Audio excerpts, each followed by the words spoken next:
This video is about the Maya elephant mystery. And the mystery is, if America was isolated until Columbus, how did the Maya know about the elephant, especially if there are no elephants in America? So the last time I went to Uxmal, I was given a tour on the coincidences between the Hindu culture and Maya. But I was also investigating claims from a book I read that elephant trunks were once in abundance at Uxmal, but unfortunately only a few are left today. We'll get back to Uxmal in a bit, but first I'll start with some history from elephants in the Waldeck manuscripts written by J. Eric Thompson in 1927. The document starts off in Palenque in 1832, where Baron Waldeck was one of the earliest to make detailed studies of the ruins of Palenque, where he stayed for 2 years. Palenque in Spanish means hitching post, is situated in the modern state of Chiapas in South Mexico. The city itself is one of the finest ruins in the whole Maya area. Large temples set upon lofty pyramids abound, and everywhere are found exquisite carved stones and stucco reliefs. The art of Palenque is unsurpassed by any other Maya city. Indeed, it would be no idle boast to assert that Palenque art is superior to anything Egypt or Babylon ever produced.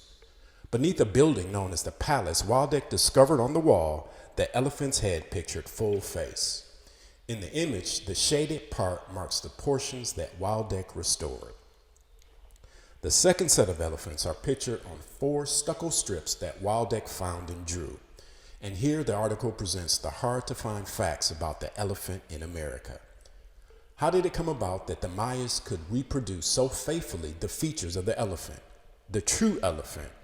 Though once it roamed the plains of America, it has been extinct in the New World for scores of centuries. The mammoth, too, was almost certainly extinct in America before the advent of man. Eventually, archaeologists will say that Waldeck's drawings exaggerated details, and of course no elephants existed during the time of the Maya. Here is one of Waldeck's drawings of a Maya warrior, and in the elephant picture, I also want you to notice the large letter T over the elephant's head. I call that the Maya Tau, and we'll see that symbol again later linked with an elephant.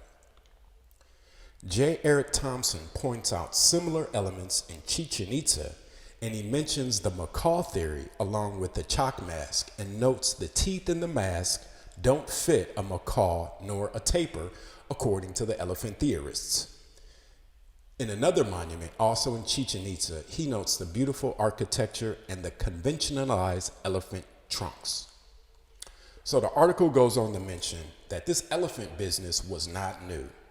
Elliott Smith tried the same thing.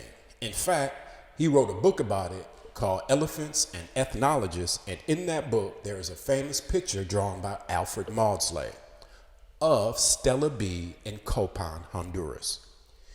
Here in the picture you can see what looks to be a turbaned person riding the elephant, which Maudslay believed is a tapir, but Smith believed it was an elephant. And just so you can compare, we also have the pictures of tapirs. And since we saw some tapirs, let's look at some macaws. So here's an article which has a representation of a Maya macaw from Copan, the same place as Stela B. Here's a close-up of the drawings. In the first drawing, you can see the right side of the stela was already broken off, while on the left side, you could still make out the elephant rider and his helper. This is a comparison of a stone Maya macaw from Copan with the drawing by Maudslay. Unfortunately, if you go to Copan today and see Stela B, both sides of the top are broken off. This article explains that you can still see the elephants and mentions the macaw theory, which was still the current theory over 100 years later. Here we can see where the left side was broken off, almost exactly like the right side. Unfortunately, this is the place on the stela where the elephant head and the rider used to be. As it turns out, this same stela was written about in Incidents of Travel, the book that I found out about at the Mayan Museum, and in it we have a drawing of what the stela looked like before the head and the rider were broken off. But first, let's compare a different drawing from the book to this beautiful stela in Copan. You can see the Catherwood drawing is well done and accurately represents the original. Here are the drawings from the book. Here we have two views of the front and one of the back. And if you look closely, you can barely see the elephant. Luckily, I also found some black and white pictures taken before the break, where the elephant is still there. Here's the drawing on the left and the two black and white pictures on the right. A blow up of the elephants and you can barely see the rider's head. Finally, the drawing and the stela. All right, the same series of books brings us back to Uxmal, where we started. And we find ourselves at the governor's palace, which is one of the finest examples of Mayan architecture, and where there were once more elephant trunks that have since disappeared. Here, Stevens described the masks that once adorned the house of the governor. In the chapter called The Elephant's Trunk, he describes a mask that he says somewhat resembles an elephant's trunk. That mask is called a chak mask, and it looks similar to the one in this picture. Chak is the name of the Maya god of rain, thunder, and lightning. Chak is often depicted as having a human body with reptilian scales. He has a monstrous head with fangs, a long nose, and shells decorating his ears. He carries a lightning axe, and with his lightning axe, Chak strikes the clouds, causing them to produce thunder and rain. He is also accompanied by the four Bakabs, who hold up the heavens at the four cardinal points, which is similar to Ganesha, who is also accompanied by four Ganas.